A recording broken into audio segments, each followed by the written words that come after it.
Whenever you want, I will be Yes, ready. yes, yes. Thank you. आपका आज meeting भी था. You have very busy schedule today. फिर भी आपने मैनेज किया and you came on before time. So ये उसके लिए बहुत बहुत kudos.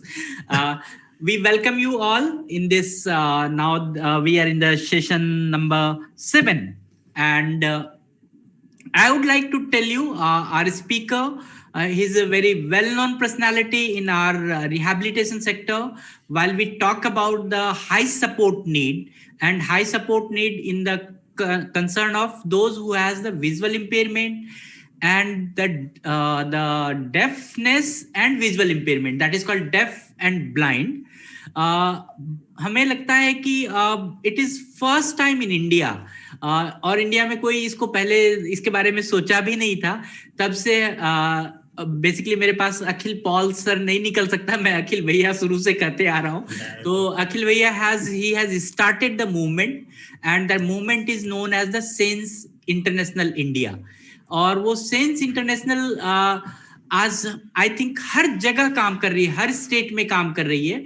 और अगर मैं अगर सही करूं अपने आप को, if I correct my self, there is a institution, there is a only one institution like Sense International, those who are working for the deaf and blind person. In fact, Akhil Bhaiya, we are here in Manovikas. We wanted to start the work for the persons with deaf blindness. Still हमारे पास resources नहीं हो पाते हैं, हमारे पास साधन नहीं हो पाते हैं. But the Sense International, the Akhil Bhaiya, his team has supported many NGOs, many organizations, many parents, कि अगर उसके दिमाग में कोई चीज ऐसा आ रहा हो कि we can work for the person with deaf blindness, you must consult with this thing. And somehow in the intellectual and developmental disability in our this sector, जो हम high support need के बारे में बात करते हैं, persons with severe and multiple disabilities, वहां पर हम हायर एजुकेशन या एजुकेशन के बारे में सोच भी नहीं पाते हैं, बहुत कुछ नहीं हो पाता.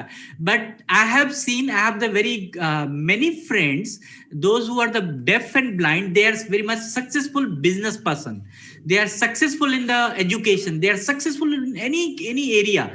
मैं मशवरा बीच में, मैं से कोविड हो गया था मुझे, तो मैं बीच में बंद कर दिया था. We had planned the one of our speaker, he was the deaf and blind, एंड हम लोग आपको दिखाना चाह रहे थे एग्जाम्पल की देखिए कि डेफ एंड ब्लाइंड पर्संस भी कितने आगे तक हैं. और अगर हम अपने intellectual disability, multiple disability, deaf blind सबको जोड़े, तो जो आज अखिल भैया हमें प्रेजेंट करेंगे, जो अखिल भैया से हम लोग जो बातचीत करेंगे, उससे हमारा जरूर आज एक पैराडाइम शिफ्ट होगा, एक हमारी सोच में परिवर्तन होगी कि we can do so many thing. So today Akhil भैया, we have started the whole concept on the paradigm shift, how to change the mindset. And early in the morning I was talking on the person centered planning, PCP. So it is very innovatively, and many of the participants, they appreciated it. And then later on we had the paradigm shift in the community education by Dr.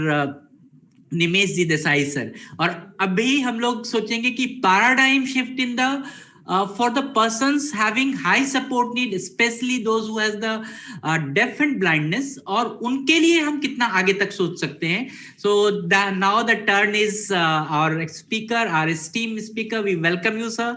Akhil Bhaiya, Akhil Paul, he is a executive director in Sense International. As I have given you some brief, and more brief we will hear from Akhil Bhaiya. So welcome you here. Thank you very much. Thank you very much, Alok bhai, और पूरी Manovikas team. I am very grateful to you for this opportunity.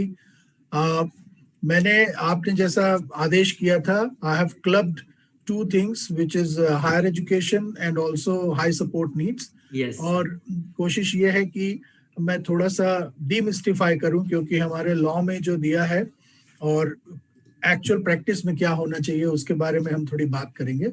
और जहाँ तक def blindness की बात है, आलोक भाई ने बहुत जेनरस रूप में हमसे बात कही कि डेफ ब्लाइंडनेस क्या होता है, किस तरह से काम कर रहे हैं. आपको मैं एक चीज की जानकारी देना चाहूंगा कि सेंस इंटरनेशनल इंडिया तो 97 में शुरुआत हुई, लेकिन उसके पहले Helen Keller institute for deaf and deaf blind Mumbai में, उसको शुरुआत की थी बेरोज वाचा मैडम ने, जो अब हमारे साथ नहीं है, ईश्वर उनकी आत्मा को शांति दे।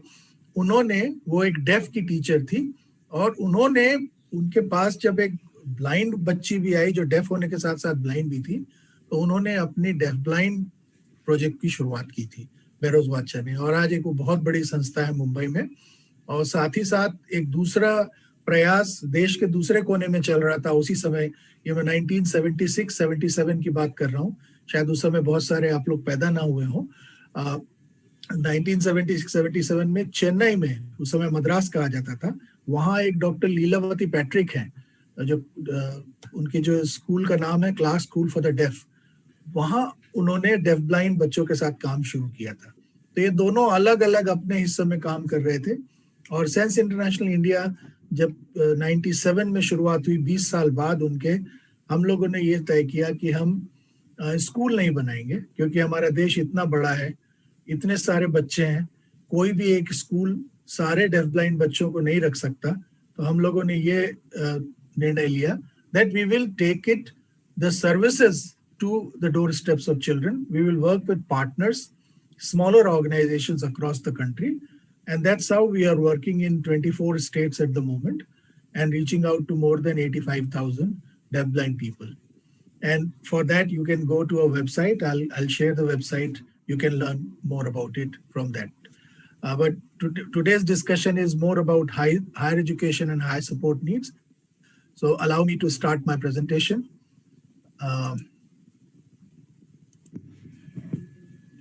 Hope you are able to see my screen now. Yeah, can you make it? Yeah.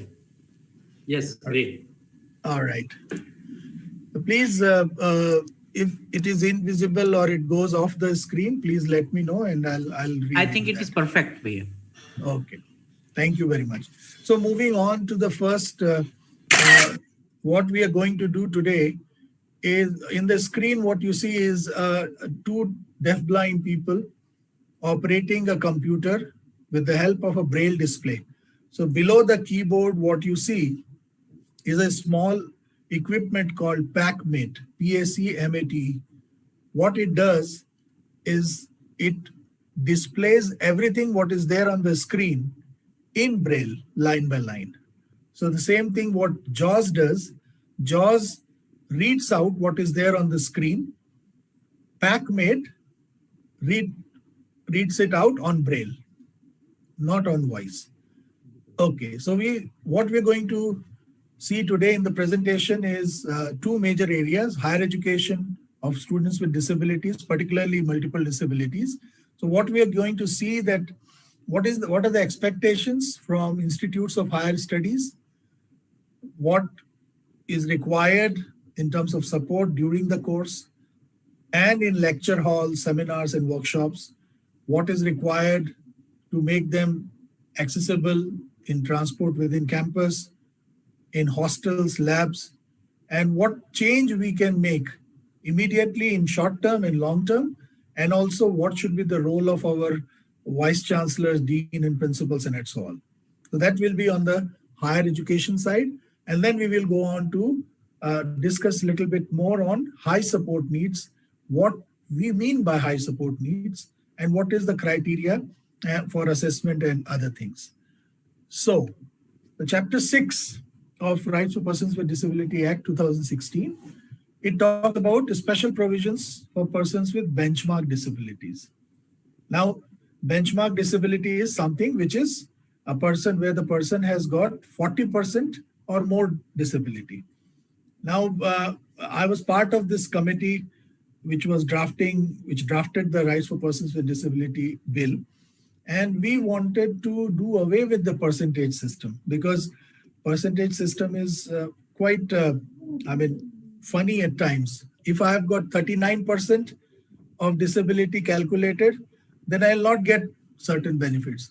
But 1% more disability, I'll get all the benefits. So that's how it's quite, interesting subject. But unfortunately, we could not do away with that system. It's still continuing. So what it says is section 32 is the reservation in higher educational institutions. All persons with disabilities have reservation in higher education institutions, all government institutions of higher education and other higher education, means even private universities, colleges and institutes which are receiving aid from the government will reserve not less than 5% seats for persons with benchmark disabilities. That's the assurance the government has given through the Act. And the persons with benchmark disability shall be given an upper age relaxation of 5 years for admission in institutions of higher education. This relaxation is because the child with disability starts late in terms of formal education. It takes time for them to grasp the system, and then that's why 5-year upper age relaxation is given to people with disabilities in higher education. Now, what do we expect in order to provide higher education? What do we expect the institutes of higher studies or the institutions, universities and other things? We feel that they need to be sensitized and make aware the non-disabled peer and staff about needs of persons with disability.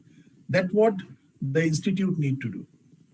Provide support to students with disability for academic, co-curricular and campus life. Support, what support, we will come to that. Provide aids and appliances, resource materials, information, equipment, counseling and financial help, which is very important for students with disability. Counseling is important because there are many things which a student with disability would require, which we and you and I can get without any support, but they require support. And resource materials in accessible format. In accessible format means in audio, in braille, in large print, or through sign language or signages. Also, the university need to provide interpreter come guide, because that is very, very important for some of the very severe disabilities. Human support is always required. And financial assistance to the person with disability or student with disability to hire that person who can become guide and supporter. During the course, other requirement during the course is to get curriculum adaptation, which should be more application oriented and need based. So every child, every person with disability, depending on the disability that person has, will require adaptation in the curriculum. For example, if it is something where a visually impaired person is studying in a higher study and it requires tables, then they will require adaptation in the way the tables can be given in a format that a JAWS application can read. So similarly, customized curriculum adaptation will be required.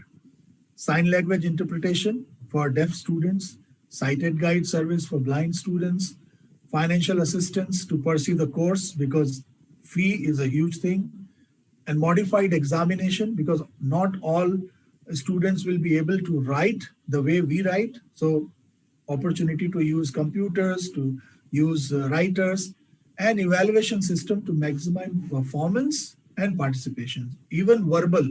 So verbal examination, because the person might not be able to write and a reader or a writer will not be able to do justice. So verbal examination can also be done. Transitional and campus life support. Transition means when you reach from one stage, when you go to the next stage, that transitional support is required during the course. And also if you are living in the campus, during the course is going on, that campus life support is also important. In terms of day-to-day management in higher education, the students with disability must have access to management staff, because there are many things where you need to go and talk to not the academic staff, but the manager level staff in the institute. So for that, access to management staff, physical access to every place in the campus. So we need to make our campus fully accessible, whether it is library, playground, toilet, hall, your academic hall, your conference hall, anything that anybody else can use, the student with disability should also be able to use that. Then designing and implementing needed policies and guidelines, because having a student with disability will definitely require certain safeguarding.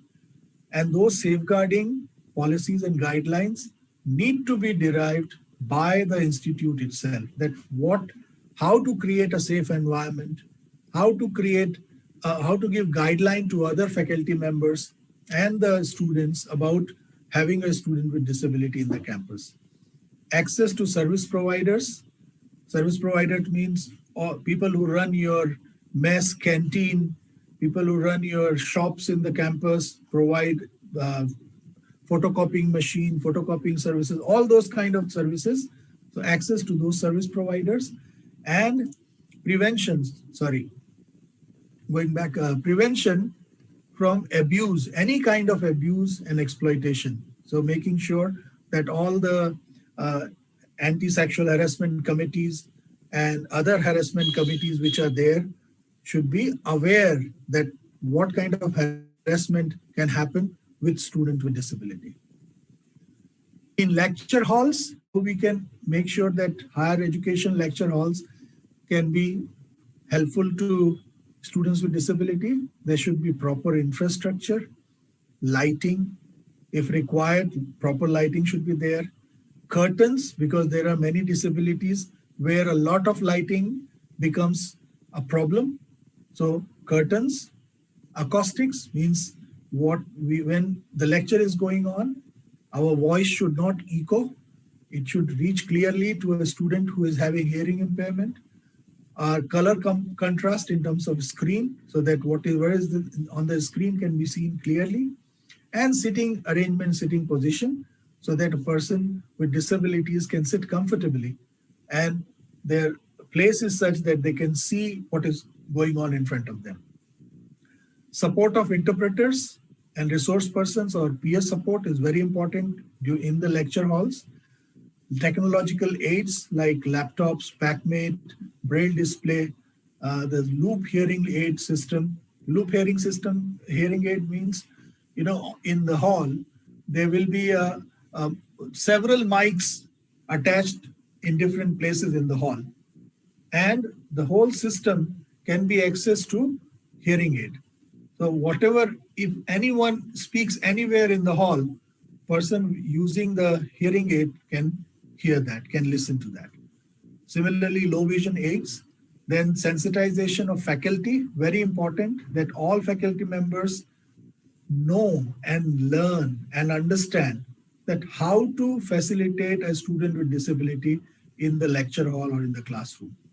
Because faculty members are our leaders when the lectures are going on.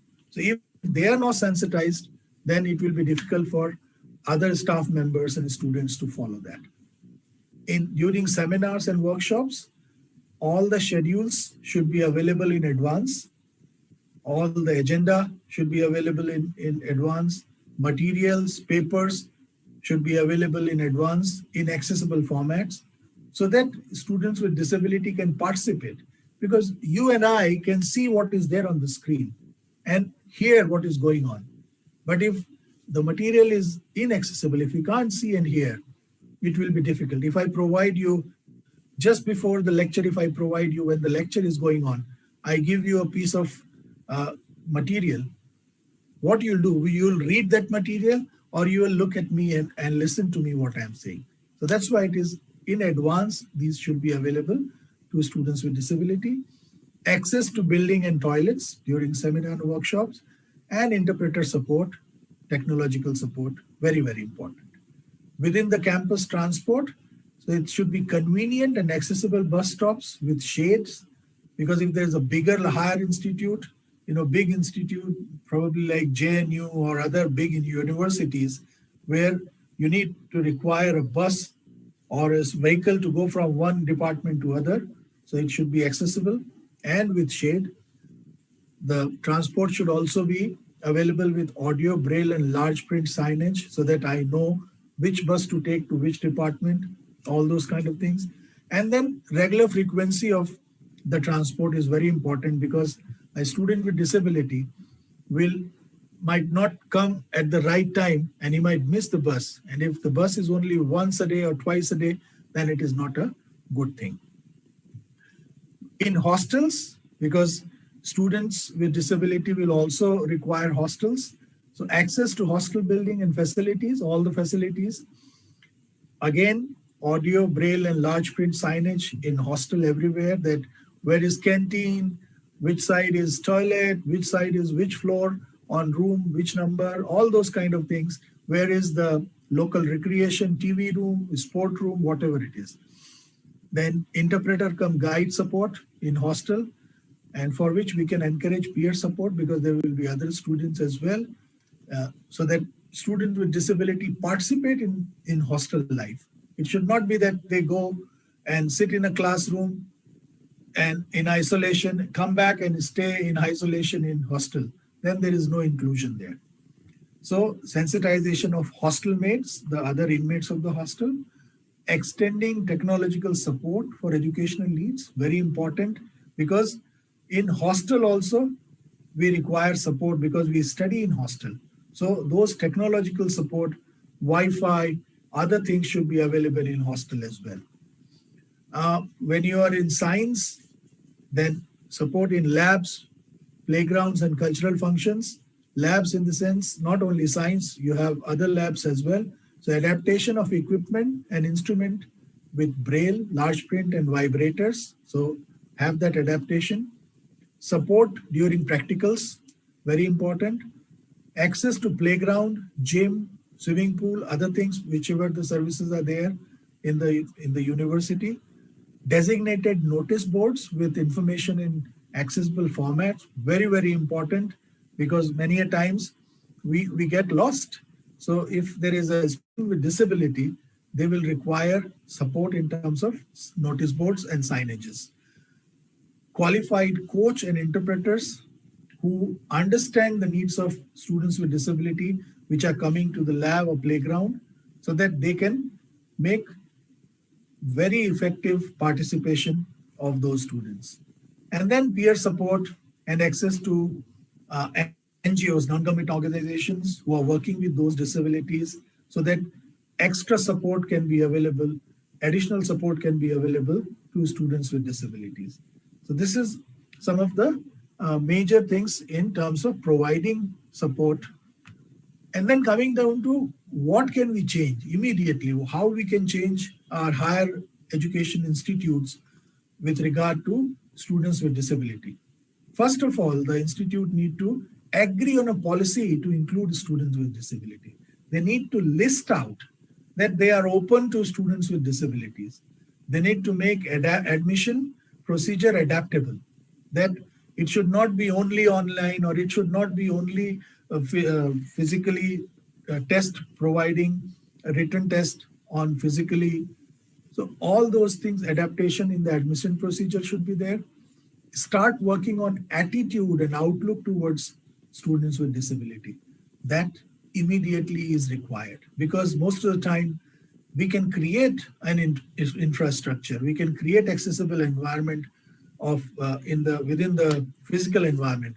But if our mental attitude and outlook is not at the right place, then it's very difficult. The inclusion will never take place. So we need to work, the universities need to plan sessions on change of attitude and outlook towards students with disabilities. Sensitize and make people more positive towards students with disability. So using what Alok Bhai was talking about, that he was planning to get a deaf-blind person to talk to you about what is deaf-blindness, so that you can understand that is coming from him, from a deaf-blind person, that would have made more positive impact on you. So using role models in sensitizing people for creating positive attitude towards students with disabilities, provide assistive devices, provide materials in accessible formats, provision for interpreters and sighted guides within the university, hiring them as and when required, provision, audio, braille, large print signage everywhere, color contrast, mobility strips, what we use many of the places you will see mobility strips now. Mobility strips are like, you use certain tiles to show a path. And then before you reach a particular junction, the tiles change in a format so that it shows a deafblind person with limited vision that I've reached a junction where there are 3-4 different directions. I need to find out which side I have to go. So all these things make an atmosphere or infrastructure more accessible. Adaptation of classroom, lecture halls, and other things. Networking with other organizations who are working with persons with disability.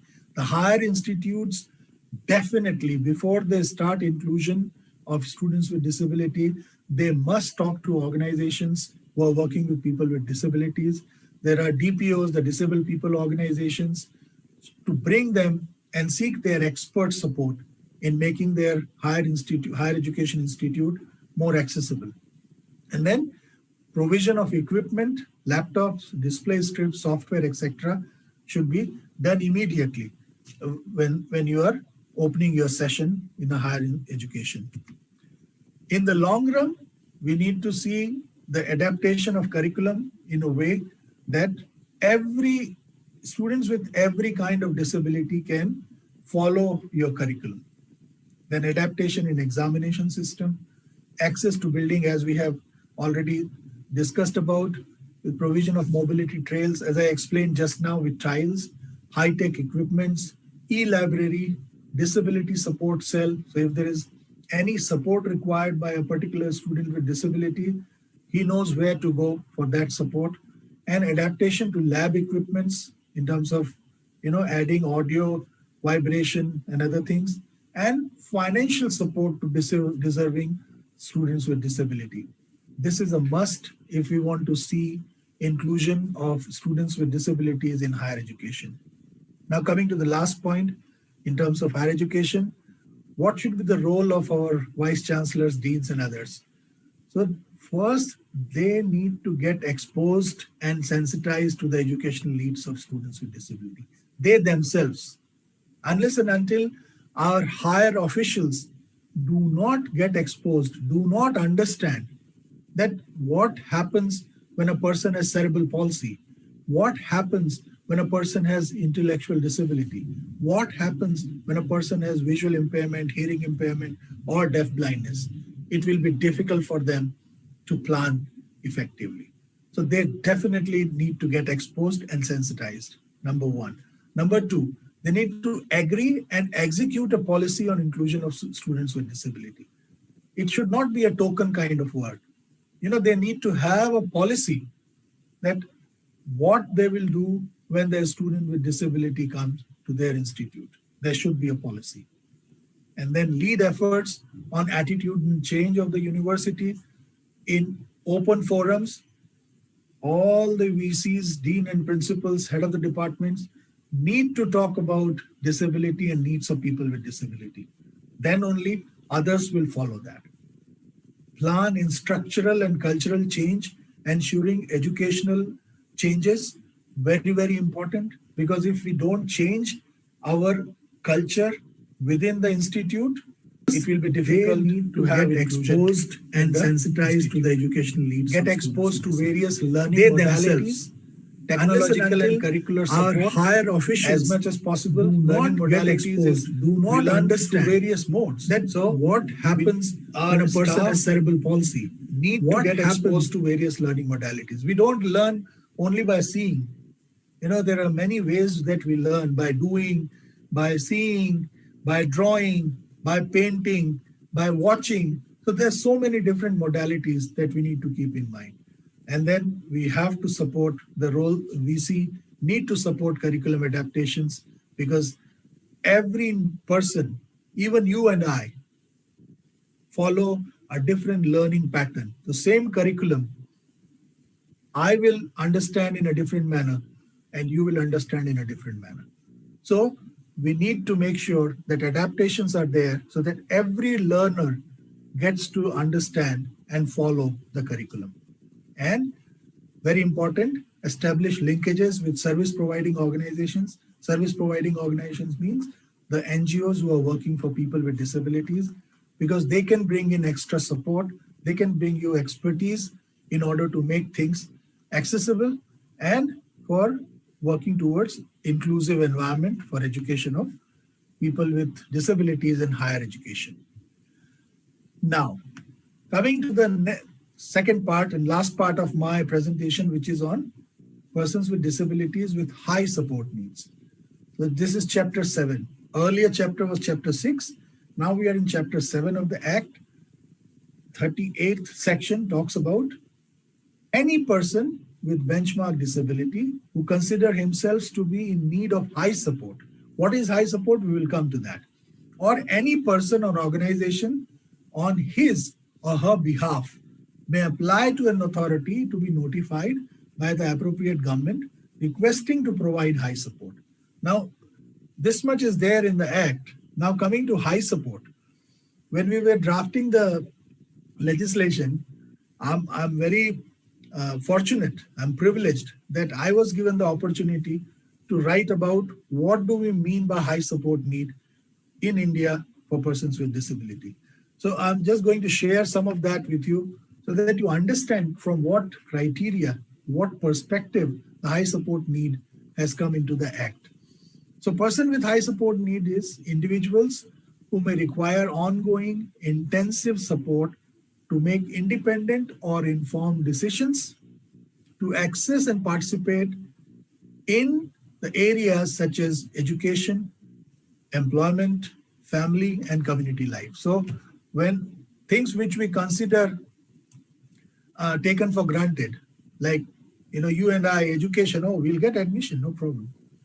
Once we are educated, oh, I will apply for several jobs, we'll get the employment. Family is given. So we don't think about these areas.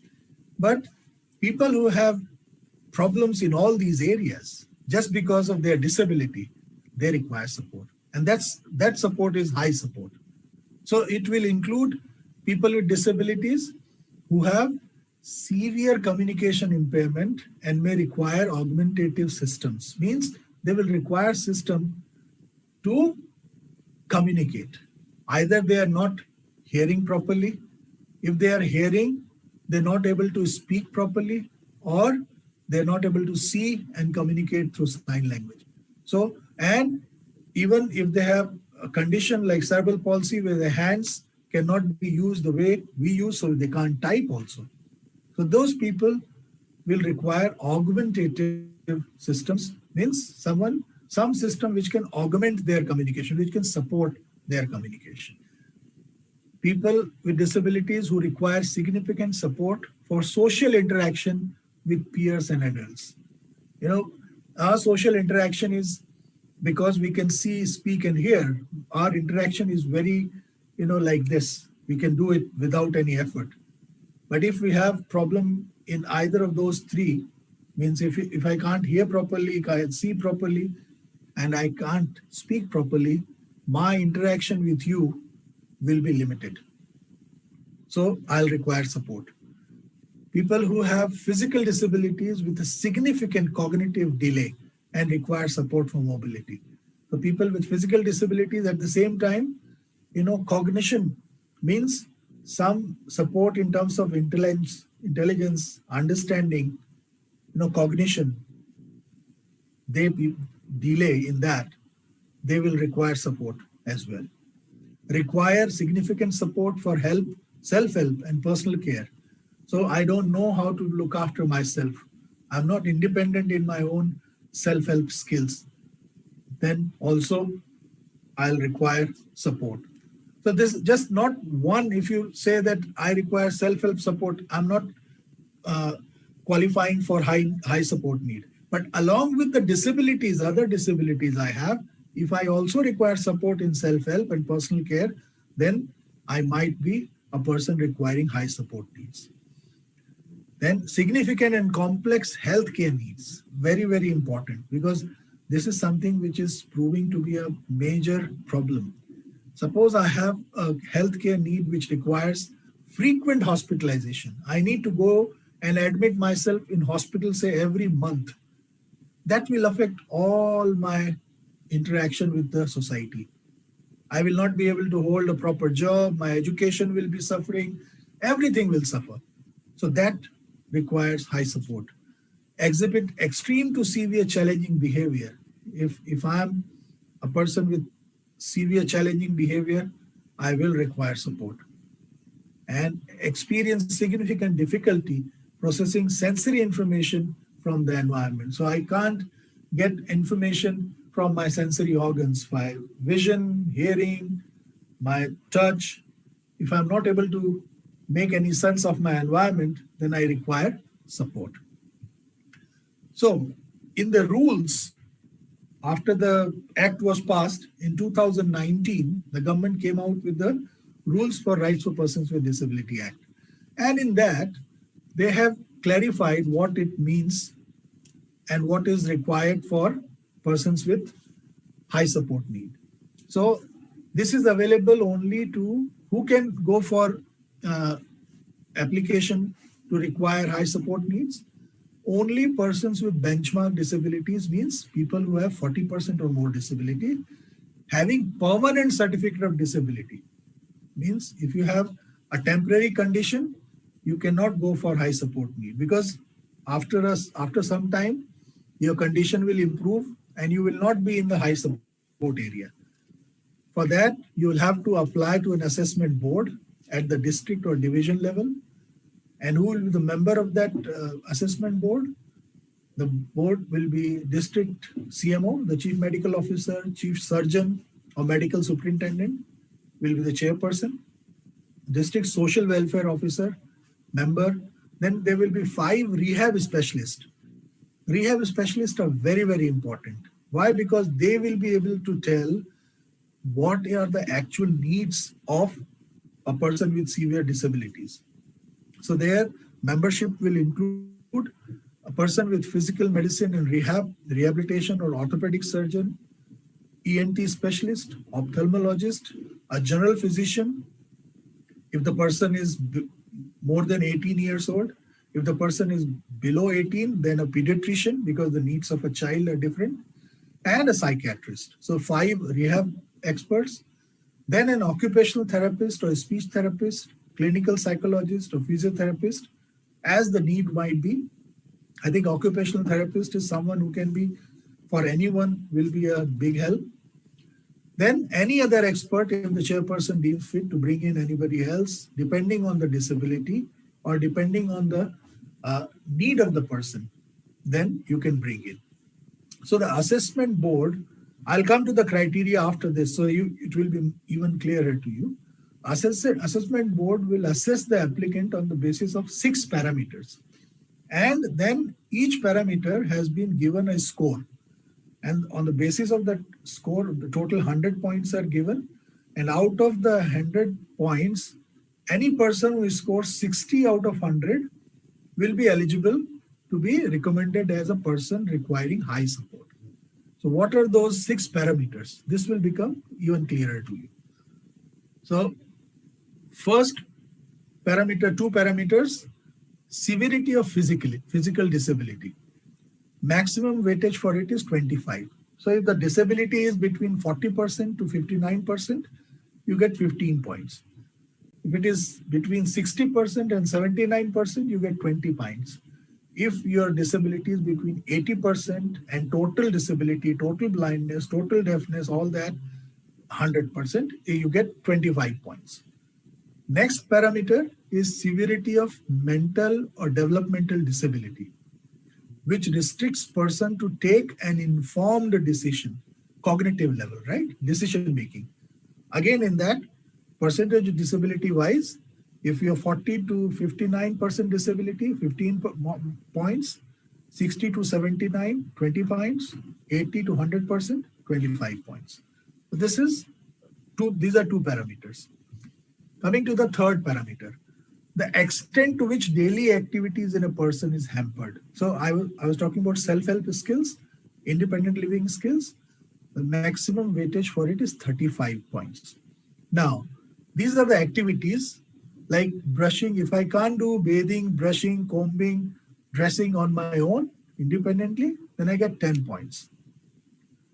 If I am not toilet trained, So toilet hygiene, getting to the toilet, cleaning oneself, getting backup, other things. If I can't do that, 10 points for that. Sorry. Third, functional mobility means ability to work, get in and out of bed, get in out of chair, sitting in the chair and getting up from the chair, moving from one place to other while performing activities. So all the functional mobility, if I'm not able to do it, I get 10 points. Fourth, self-feeding. This does not include cooking. Once somebody else cooks for me, whether I'll be able to eat, feed myself or not.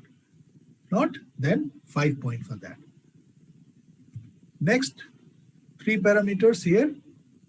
Cognitive abilities, like ability to take safety measures to use transport, logistics, gadgets, not to get lost, 5 points for that. If I'm not able to decide which direction to go, which bus to take, all those kind of things, and also not able to use my equipments, then I get 5 points. Environmental barriers like access to healthcare or support system for rehabilitation or health needs, I get 5 points. Now, environmental barriers are, somewhere where if I'm living in an area where the health services are not accessible at all, I'm living in a hill and I have physical impairment, right? Where do I go? How do I go? I can't, my functional mobility is 0. I can't access healthcare. If I'm ill, I can't reach to a doctor. That's high support need. And then last, socioeconomic status, very important. If you are BPL family, you get 5 points. APL, 0 points. If you are above poverty level, no points for that, but 5 points if you are BPL. So now you add up all these points, depending on whether you are able to perform in these parameters or not. If you are able to perform, very good, no problems with you.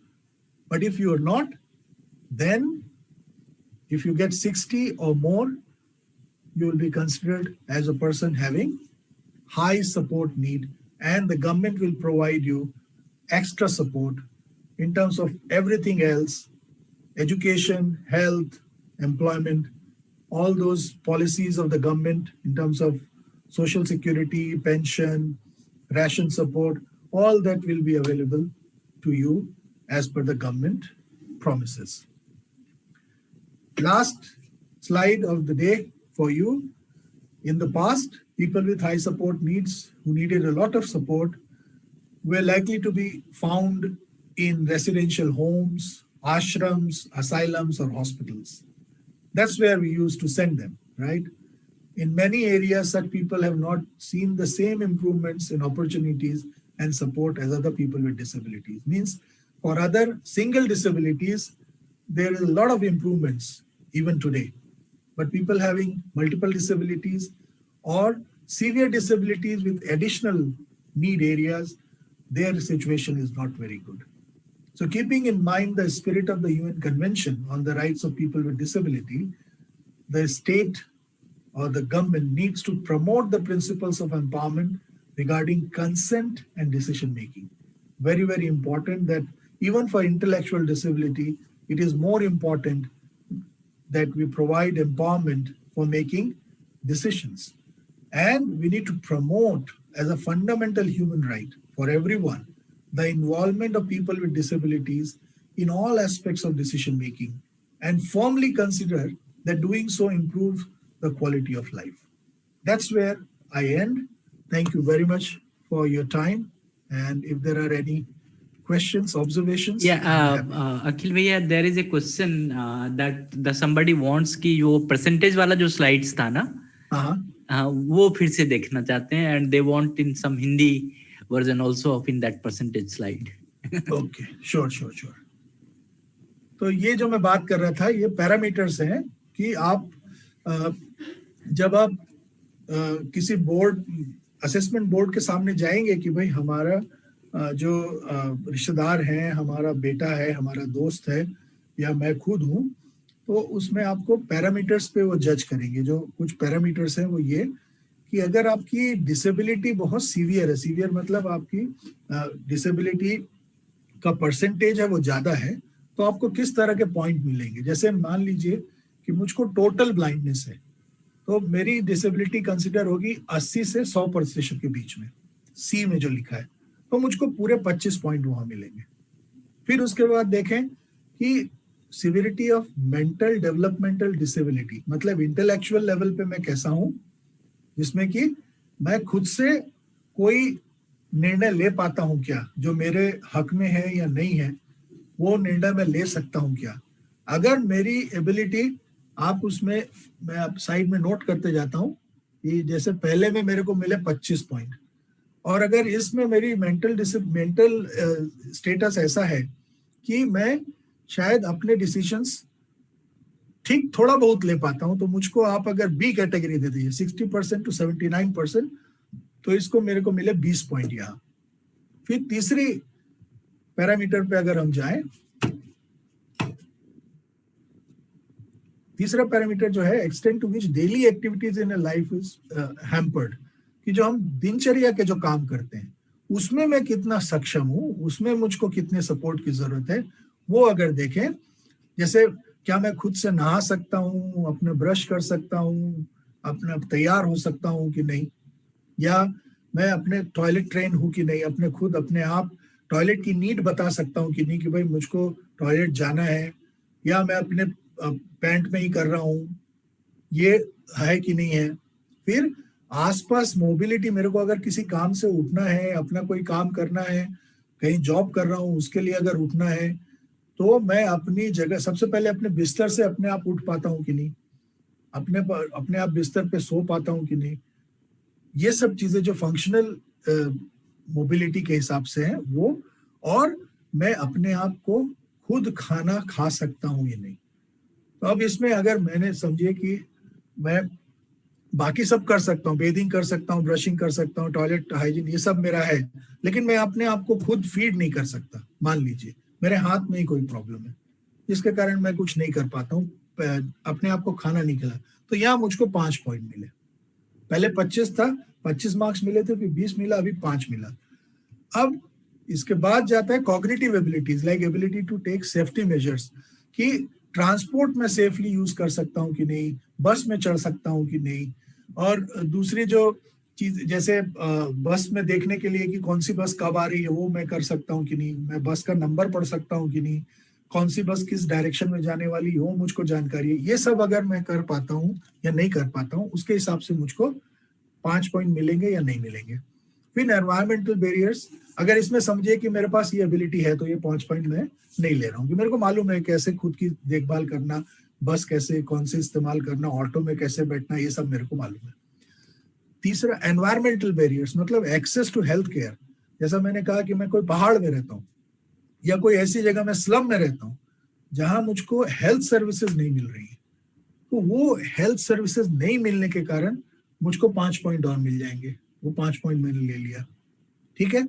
और अंत में socio economic status की बात करें कि मेरी जो आर्थिक स्थिति है परिवार की वो कैसी है, क्या मैं पॉवर्टी लाइन के ऊपर में हूँ या गरीबी रेखा के नीचे हूँ। अगर आप समझ लीजिए कि मैं पॉवर्टी लाइन के नीचे हूँ तो मुझको 5 पॉइंट वहां मिल गए। अब मैं इनका पॉइंट्स का अगर टोटल करूं तो 25 पॉइंट, 30 पॉइंट, 35 पॉइंट, 40 और 20, 60% अगर मेरे को 60 पॉइंट मिल गए, मतलब मुझको जिंदगी जीने के इतने ढेर सारे एरियाज में सपोर्ट की जरूरत है, और तब मुझको हाई सपोर्ट नीड की तहत जो असेसमेंट बोर्ड है बोलेगा भाई आपको 60 पॉइंट से ज्यादा है, इसलिए आपको हाई सपोर्ट नीड के लिए हम रिकमेंड कर रहे हैं। ये इसका लब्बो-लबाब ये है।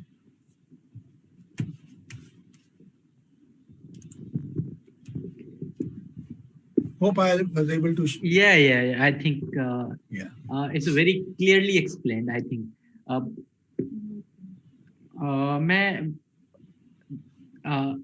Can you check your chat box, Akhil bhaiya, if you have any questions? मैं देखता हूँ मैं.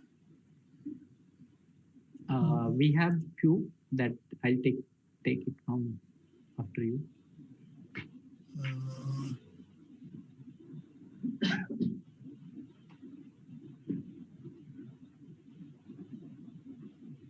Okay, Kiran Duggal, she has said the percentage of disability we know, but what is the significance of points? What does it means? हाँ, वो मैं आपको वही समझा रहा था कि पॉइंट्स जो है वो आपको देखिए, हर एक पॉइंट्स को अगर आप देखें तो डिसेबिलिटी जितनी सीवियर होगी उतना ज्यादा पॉइंट आपको मिलेगा। मैं आपको फिर से शेयर करता हूं ताकि आपको आसानी हो समझने में।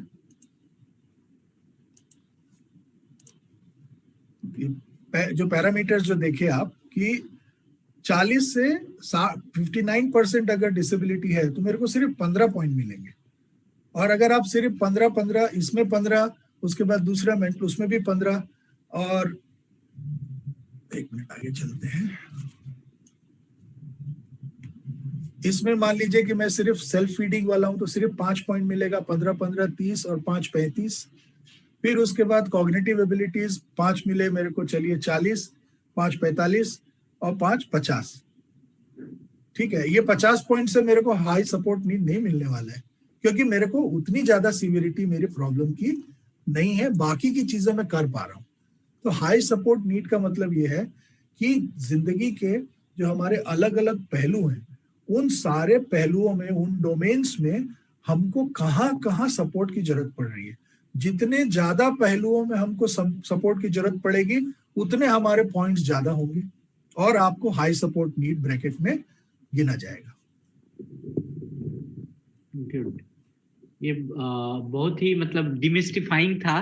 मैं भी बहुत चीज अभी सीखा कि एटलीस्ट ये एक जो पैरामीटर है वो हमें समझना जरूरी। तो मैक्सिमम कितने पॉइंट के बाद वो मिल जाता है? 60 से ऊपर, 60 से above. Okay, so that the government, एक का है, does the government help if the child is going to a private school and child has 80% disability? Yeah, I mean right to education में तो है ही वो ना, ऐसा कोई प्रॉब्लम नहीं है, उसमें कोई इशू नहीं है। ओके, एक है सर, मैं बोथ हैंड से हैंडीकैप हूँ बट 40% दिव्यांग, जो कि मेरा दोनों हाथ के सिवा नहीं हो पाता। मैं ट्रेन में पौदान नहीं पकड़ पाया हूँ, चाहे आप मेरा हाथ देख सकते हैं, तो उसको 40% की डिसेबिलिटी मिला है। नाम is not clear, name is not clear, रिलैम 2 करके इनका मोबाइल, ये यूजर नेम है।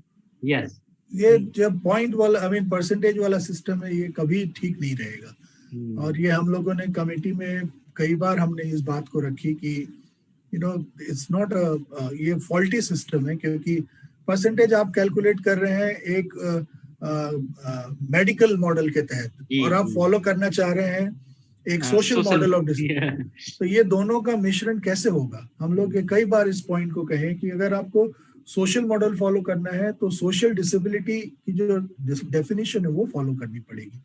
हम मेडिकल मॉडल और को फॉलो करके ये नहीं सोचेंगे कि नहीं सोच सकते। यस भैया, can I open the participant to ask the question? Yeah please. Ruba ji, sir, is there any support to do we get for a child having specific learning disability because they are okay with the physical and intellectual disability? Yes, अब तो नए act में specific learning disability का वो आ चुका है, include हो गया जी। You can get the certificate and get the benefits like other disability. Yeah, I have opened the mic for all. Anybody can ask the question by raising the hands or one by one, please. Yeah. Sir, ये जो आपने last का बताया social economic, जो है APL and BPL, इसमें maximum weightage जो है 5 है, और जो बगल में जो दिया था इसका फुल फॉर्म एंड 0, ये बताइए जरा। Above poverty line and below poverty line का था ना? yes. जो APL है वो अबव पॉवर्टी लाइन, उनको कोई पॉइंट नहीं मिलेगा, क्योंकि वो हाई सपोर्ट नीड में अगर आप सोशल इकोनॉमिक आर्थिक स्थिति को देखेंगे तो उस व्यक्ति की जरूरत हमेशा ज्यादा होगी जो पॉवर्टी लाइन के नीचे है। इसलिए उस जो पॉवर्टी लाइन के ऊपर है उसको उस पर्टिकुलर पैरामीटर में 0 मार्क मिलेगा। ओके, और किन्हीं को कुछ पूछना है? जेनिफर। और बिलो वाले को सर 5 मिलेगा मैडम, 5 मिलेगा जी। ठीक sir. Sir, my name is Jennifer from Chennai. I would like to share my view on transport within the campus. You were really clear about everything, but I thought regarding the transport, we have always been lenient. We have not, our public transport is never disabled friendly. This year, I heard that around March, our government has taken an effort in Delhi, and they have talked about disabled friendly buses. So when you mentioned about frequency of buses and the audio trail, large print signage for the buses, I thought this must be included. So this is just my thought, sir. The problem is in whatever is given in Delhi is not available all over the country, unfortunately. Yes. And also Ahmedabad में है थोड़ा अहमदाबाद में थोड़ा बहुत है, लेकिन यहाँ city buses तो हैं, लेकिन डिसेबिलिटी फ्रेंडली अगर कहने गए, जिस तरह से दिल्ली में नीलिंग बसेस हैं जो नील करती हैं, आप उसमें अपनी व्हीलचेयर चढ़ा सकते हैं, कुछ बसेस में वैसा नहीं है अभी। और एक और इम्पॉर्टेंट चीज ये है कि जब हम ट्रांसपोर्ट की बात करते हैं, एक और एरिया है जो हमको देखना है और उस पर काम करना जरूरी है कि ये जो ओला और उबर बसेस, ओला उबर टैक्सीज और ऑटोज हैं, वो कई बार डिसेबिलिटी को छोड़ देते हैं।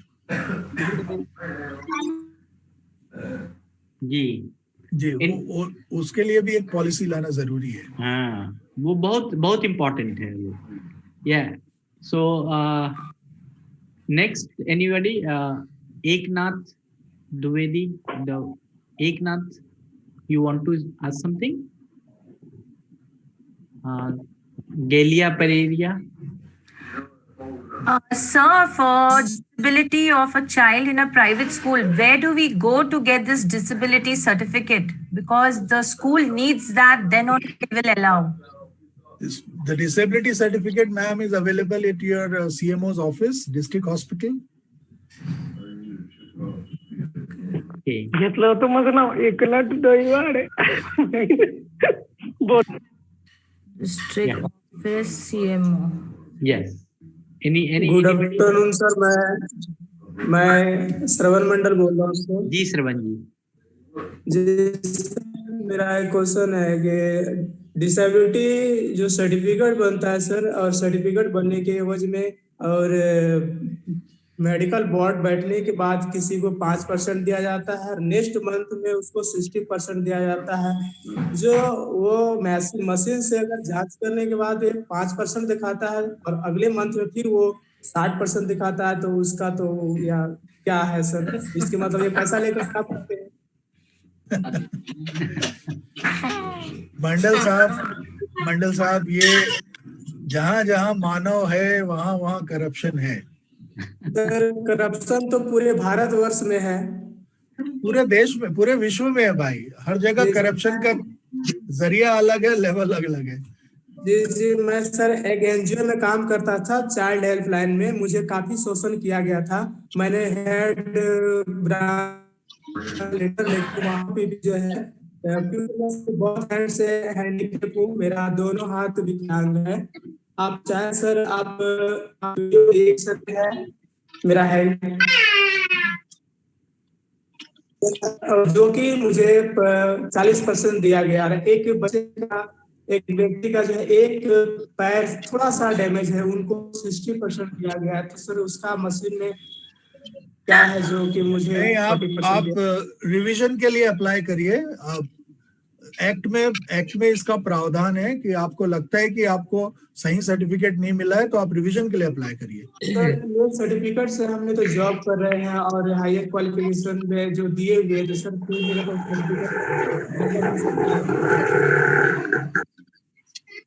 जी I'll request मंडल जी कि अगर आपको ये प्रॉब्लम है कि आपका सर्टिफिकेट सही से नहीं हुआ, एक तो अखिल भैया ने कहा कि you apply for the revision.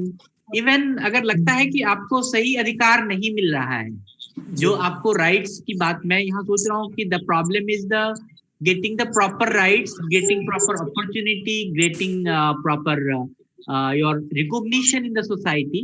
अगर ये नहीं हो रहा है तो that RPD Act में you can just write a letter to the Commissioner Disability State में. सर मैंने PWD कमिश्नर को झारखंड गवर्नमेंट को लेटर लिखा और मुख्य निःशक्तता आयुक्त को लिखा, कोई रिप्लाई नहीं आया है और आज तक मुझे कोई रिप्लाई भी नहीं। RTI कर दीजिए और क्या। RTI सर, हम गरीब आदमी, RTI जो बता रहे हैं उसमें पैसा नहीं लगता है। पैसा नहीं लगता है, डिसेबल पर्सन को पैसे नहीं लगते RTI में। जी RTI कर दीजिए, आई थिंक। सर ऐसे बहुत सारे केस हैं, बहुत सारे केस मिलते हैं गांव स्तर पे। ये तो है। Sir, may I share something, sir? Yes, please. Sir, I heard this about unique disability identity card, that is UDID from government.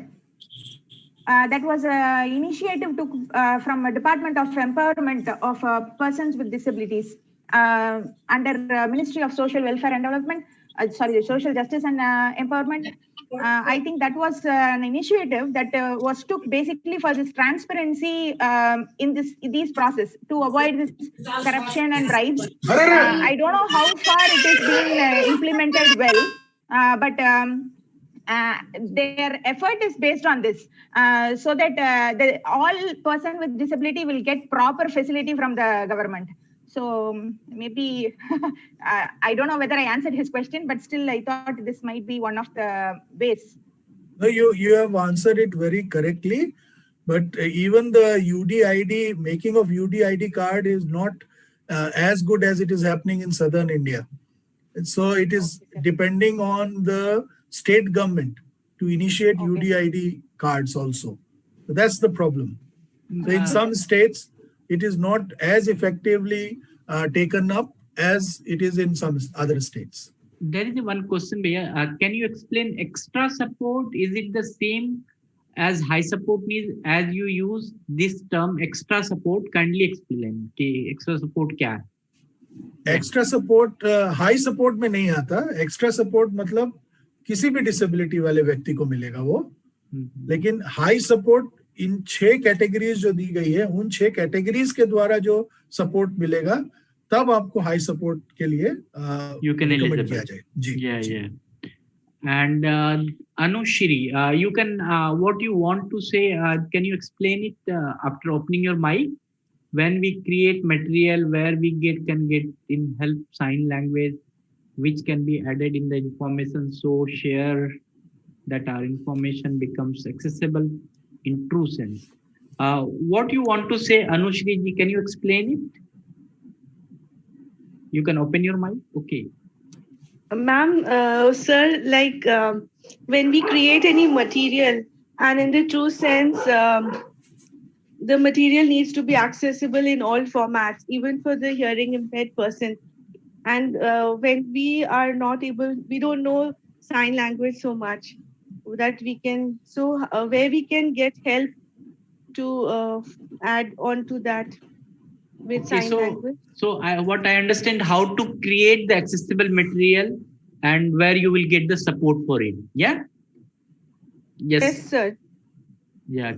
So, with sign language, there are many organizations who are providing sign language interpreters. You need to approach them.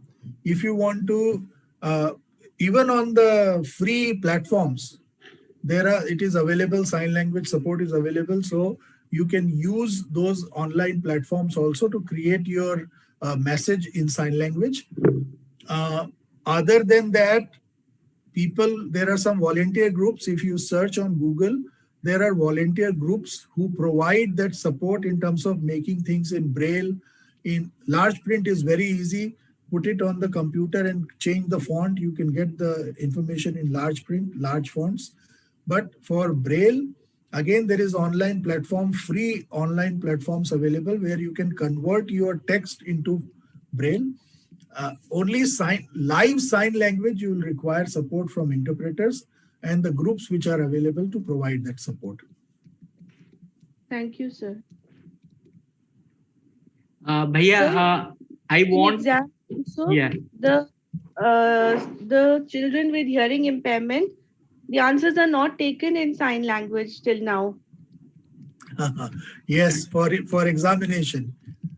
Yeah. Yes, sir. That's a big problem, Anushri, because deaf students have limited comprehension. So when I have to write 2 paragraphs, it is not a problem for me. I can write, but for a deaf student, writing 2 paragraphs is difficult because what they get in terms of sign language is a broken pieces of, I'm not broken in that sense, broken, but they get signs, the words. If I have to say that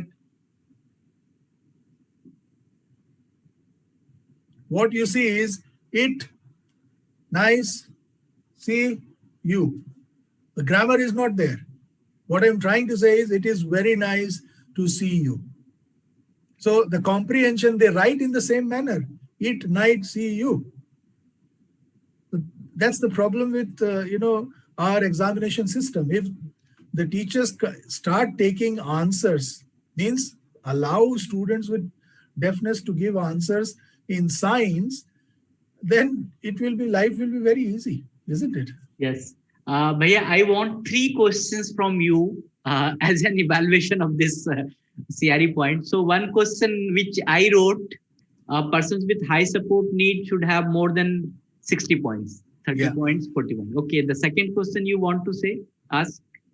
I would say what in terms of high support need, any person with disability can apply for high support need recommendation. Okay. So in terms of high support need, what I try to say, because the answer is in what I'm going to explain, the answer is in that. Only people with benchmark disabilities can do. Yes, yes.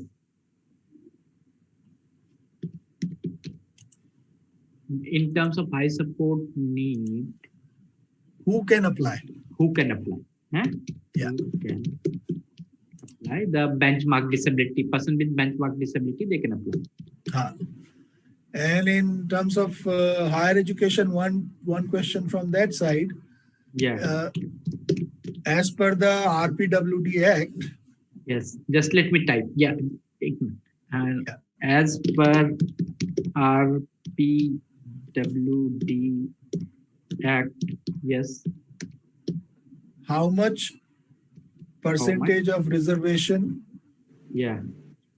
is available to persons with benchmark disabilities? Not less than 5%. Oh, who is this? Sorry, sir. ये तो paper फोड़ दिए यार. I forgot. So everybody, because I don't want anybody should fail in the examination. Yes. I also don't want that. Yeah. So मैंने जितने भी already exam दिए हैं, सब में सबको मैंने पहले आंसर का जो है कि हिंट्स जरूर दिया है. नहीं, बिल्कुल बढ़िया है. I agree with that. Sir ये फर्स्ट ए क्वेश्चन में आपने क्या पूछा था? 60 to 40. ये आलोक सर से पूछना. आलोक सर ने पूछा था. Persons with high support need should have more than how many points? Second था high support need, so who apply? नहीं. First is the person with high support need should have more than how many points? 60 points, 30 points, 40 points. 60. देखो आखिरी, देखो ये slide में आखिरी में देख लेना. Last line of the slide. Yeah. Points.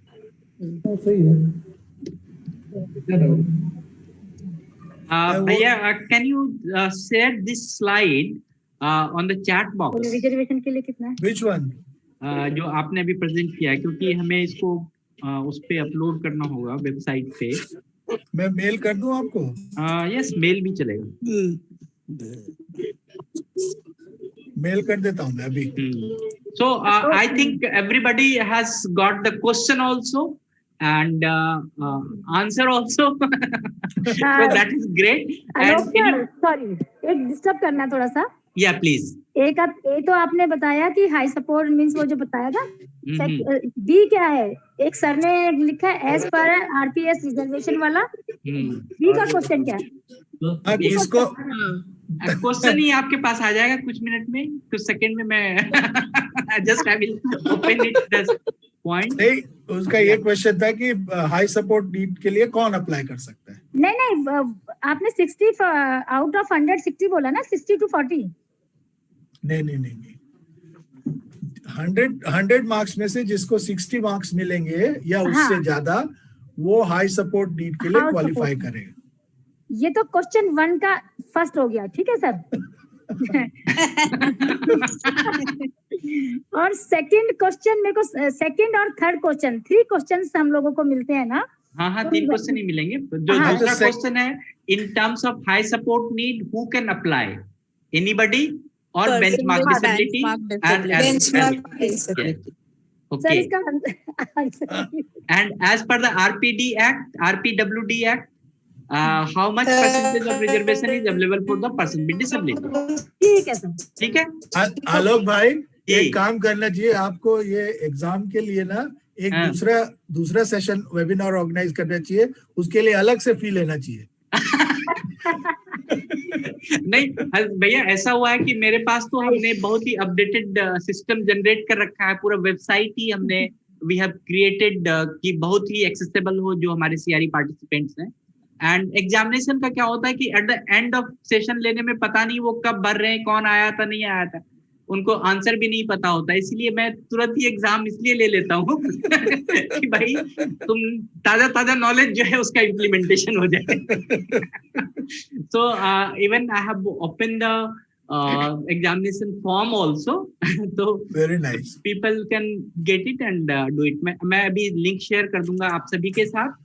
And I would like to request कि और किन्हीं के पास कोई क्वेश्चन है? We have a very few minutes left, 1 or 2 minutes are left. So excuse you can me, ask. sir. Yeah, please. SWD full form. Sir, students good afternoon. with disability. Students with disabilities. Okay, thank you, sir. sir, good afternoon. Ji sir, मैं Anil sir से एक question करना चाहता हूँ sir. Please. Sir, MD child जैसे herring plus hand से है, तो अगर अपना भावना व्यक्त करना चाहेंगे तो वो किस तरह करेंगे? सॉरी, क्या बोले? Sorry sir. जैसे वो सर मल्टीपल डिसेबल्ड है, हैंड से प्रॉब्लम है और श्रवण बाधित HI पर्सन, वो अपनी भावना को किस तरह व्यक्त करें, क्योंकि उसका हैंड नहीं है, वो साइन लैंग्वेज किस तरह देंगे? वो सही बात है, इनके लिए ही ऑगमेंटेटिव कम्युनिकेशन की इस्तेमाल होता है। उसमें ये होता है कि आप या तो एक स्क्रीन बनाते हैं जिसमें वो जो इमोजीज आप अभी व्हाट्सएप पे भेजते हैं ना, खुशी वाला, गम वाला, रोता हुआ, इस तरह का, ऐसे अलग अलग इमोशंस को दिखाने के लिए एक प्लेट बनाई जाती है। और वो व्यक्ति या तो वो काफी गरीब हैं, उनके पास कुछ भी नहीं है और वो एमडी चाइल्ड है। हाँ, मैं वही बता रहा हूँ, आप उसको जमीन पे रख दीजिए। जमीन पे आप एक चौक मिट्टी होती है ना, चौक, उससे आप जमीन पे ड्रॉ कर दीजिए कि अभी उसको खाना है तो खाने के लिए एक प्लेट बना दीजिए या कुछ बना दीजिए। देख तो सकता है ना, वो सुन नहीं सकता और हाथ इस्तेमाल नहीं कर सकता, है ना? हाँ कि ना? हाँ, तो जमीन पे आप स्लेट होती है, स्लेट। साइन लैंग्वेज प्रॉब्लम होगी, साइन लैंग्वेज उनको प्रॉब्लम होगा, साइन लैंग्वेज में जैसे इशारा देना। आप मेरी बात पूरी सुन लीजिए फिर बोलिए। वो देख सकते हैं ना, देख सकते हैं कि नहीं हो? जी। और पाँव है उनका, हाथ नहीं है, पाँव है, ठीक है?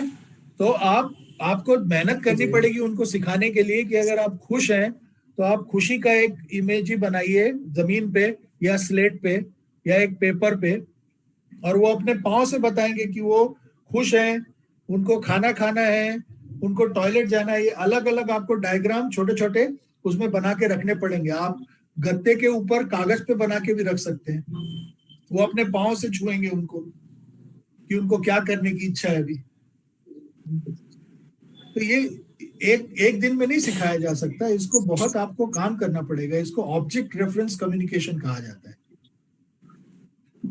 क्या कहा जाता है? Object reference communication. Object reference communication, हाँ। यस। और जो डेफ ब्लाइंड लोग यूज करते हैं साइन लैंग्वेज, उसको क्या कहते हैं? वो sign language tactile sign language होती है, क्योंकि जो डेफ की साइन लैंग्वेज है वो तो हम देखते हैं, लेकिन डेफ ब्लाइंड की साइन लैंग्वेज जो है हाथ में होती है। जैसे ये डेफ ब्लाइंड का हाथ होगा और ये मेरा हाथ है, तो मैं उसके अंदर साइन करूंगा, उसके हाथ के अंदर, ताकि वो स्पर्श के द्वारा समझ सके मेरे साइंस को। Okay, I think everyone has, I think सभी का questions almost पूरा हो चुका। I have one last question from Yeah, please. Sir, how much like sign language helps a person, an individual with autism? Like आपकी experience में आपको क्या लगता है sign language उन्हें कितना help करता है? तो ऑटिज्म इज निशु मैम एक अलग ही एरिया है। उसमें कोई भी तरह का कम्युनिकेशन जो किसी और के साथ होता है उसमें प्रॉब्लम होता है, क्योंकि हमारी सोशल स्किल्स जो है वो डेवलप उस लेवल पे नहीं होती कि हम पसंद नहीं करते कि हम किसी और के साथ बात करें। अकेला रहना पसंद आता है। तो वो ऑटिज्म के बच्चों के साथ जो लैंग्वेज है वो ज्यादातर आप डायग्राम से, ऐसे डायग्राम जब आप देख रहे हैं तब वो नहीं करेगा, या ऐसे वर्ड्स जो हैं लिखित रूप में, वो आप, अगर बच्चा थोड़ा भी लिटरेट है तो बेस्ट है कि आप उसको मोबाइल पे ले आइए। मोबाइल ऐप के द्वारा आप या तो व्हाट्सएप यूज करिए या टेक्स्ट मैसेज यूज करिए, उसमें बच्चे को कोई प्रॉब्लम नहीं होता है। एक ऑटिस्टिक व्यक्ति को प्रॉब्लम नहीं होती, क्योंकि वो अपने हाथ में जो है उससे कम्युनिकेट करता है, किसी और से नहीं करता। ये आप कोशिश कर सकती हैं। I think this will help if you introduce sign language or application based communication, where the child is directly communicating to not anyone but to himself, and that it is coming to you. Okay, like an assistive device or something. Yes. Thank you so much. Welcome. Thank you. I think we will now close this session, and thank you very much अखिल भैया for coming, joining। हमारा तो सपना साकार हुआ आपका आना। नहीं ऐसा क्या बात करते हैं। और मैं अभी मेरे दिमाग में कई बरसों से ये बात चल रहा है, डेफ ब्लाइंड लोगों के साथ हम लोगों को काम करना है, लेकिन एक रिसोर्स हम लोग क्रिएट नहीं कर पाए। एंड आई वांटेड कि अगर हम लोग मनोविकास में, जैसे हम लोग एडल्ट्स के साथ ज्यादा काम करते हैं, हायर एजुकेशन के साथ ज्यादा काम करते हैं, या स्किल ट्रेनिंग में ज्यादा काम करते हैं, तो उस तरह का कुछ मैं रिसोर्स प्लान कर रहा हूँ। आप अपने यहाँ से मेरे को कोई 2 व्यक्ति दे दीजिए। ठीक है, ग्रेट।